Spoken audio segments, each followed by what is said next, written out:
మతం మారడం వల్ల మతాలు మారుతుంటారు కదా! దానివల్ల జరిగే అనర్థాలు ఏమిటనే విషయాన్ని, అలాగే ఆత్మవర్గం పరిత్యజ్య పరవర్గం సమాశ్రయేత్ స్వయమేవ లయం యాతి యథా రాజాన్యధర్మతః. అంటే దీని అర్థం ఏంటి అంటే గనక తన వర్గమును విడిచిపెట్టి పరుల వర్గాన్ని ఆశ్రయిస్తే తన నాశనాన్ని తానే కోరుకున్నట్టు అవుతుంది. అంచేత ప్రజలను రక్షించవలసినటువంటి రాజు కూడా తన జీవితాన్ని పాడు చేసుకుంటాడు, రాజ్యాన్ని పాడు చేస్తాడు, ప్రజలను నష్టపరుస్తాడు. కొన్ని మతాలు మన దేశానికి రావడం జరిగాయి.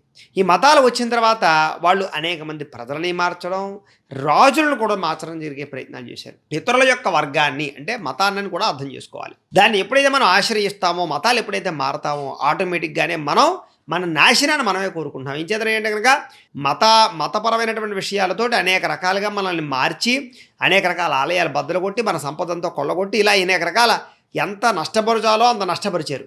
అయినా సరే మనం ఇంకా బుద్ధి తెచ్చుకోకుండా మన మతాన్ని కించపరుచుకుని పక్క మతాన్ని పోషించినట్లయితే కనుక మళ్ళీ అదే పరిస్థితులు వస్తాయి అని చెప్తున్నాడు ఇక్కడ.